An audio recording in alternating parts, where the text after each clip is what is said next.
we should talk about, now that you're on the verge of retirement, what your, and when you think about your legacy and what you can tell people about what needs to be done for the future, what are your takeaways? I mean, one of the big takeaways for me is that defined benefit is good. Yeah, so defined benefit, or I think in today's vernacular, you wouldn't call HOOPP a pure defined benefit plan.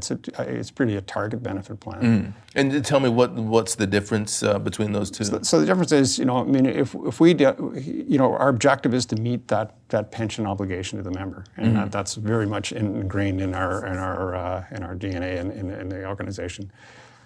But if that didn't happen, you'd have to do things like adjust the COLA, or if it got worse than that, you may have to actually reduce people's benefits. We don't want to do that, but it's possible that could happen in a really extreme negative scenario. So that's why we try to make sure we never get into that. So effectively, the risk is in HOOPP, and so it's not in the employer.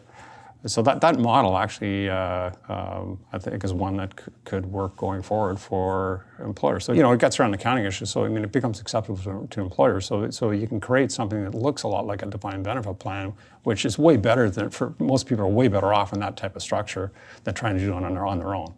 And so, I think, if we can, so what we want to do is try to move people away. The trend's been very much moving from traditional defined benefit plans to individual plans. And, I think unless something happens, that trend's going to be unstoppable. Right. And so I think we need to try and think about what solutions can we have that will work in today's world that are going to move things back in the other direction. And I think a structure like our plan is one that could work in the private sector.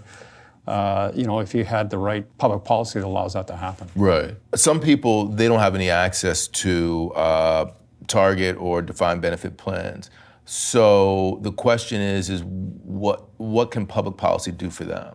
Well, you can create these, so you create entities that run the pension plan. So I think the important thing is to move the management and obligation of the pension away from the employer to these third-party entities. Okay, yes. Which is what our structure is.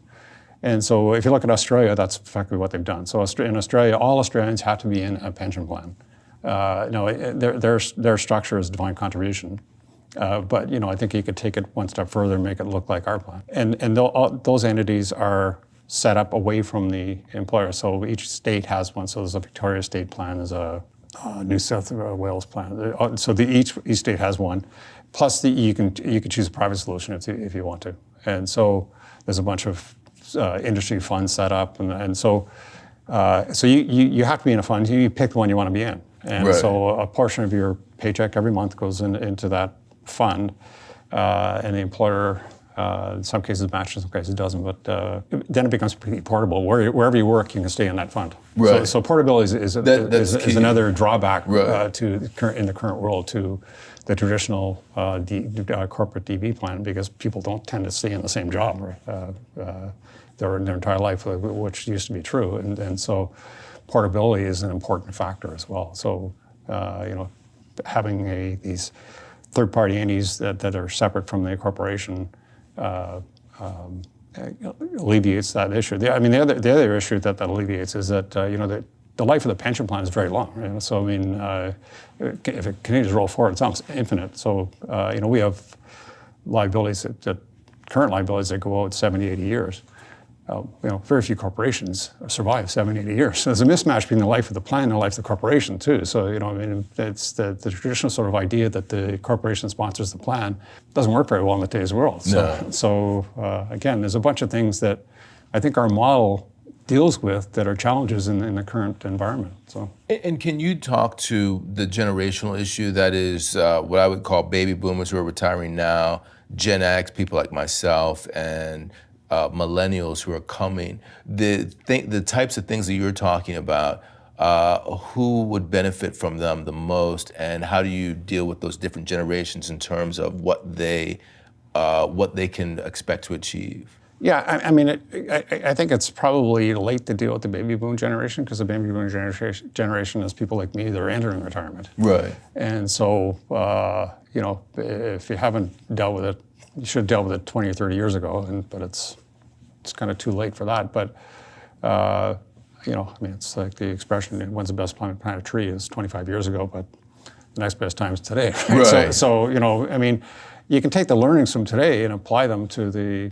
next generations coming up, so they don't have the issue. And you know, and I think, and a lot of the current generation actually were in DP plans, so it's not as acute an issue for the current group of retirees. It will be a problem for your generation, for example, and because a lot of, I'm sure a lot of you and your peers don't have defined benefit plans. But, you know, if you start the process today, I mean, it's going to be a lot better than it would be otherwise. And so, you know, it's not going to fix the current acute problem, but it certainly will. You can take those learnings and make it better for future generations. And you know, if you don't fix it, you know, you're gonna have the problem, and the millennials are gonna have the problem. And so I always think they should be the ones paying most attention to this, not the current generation. So because it's going to affect them the most.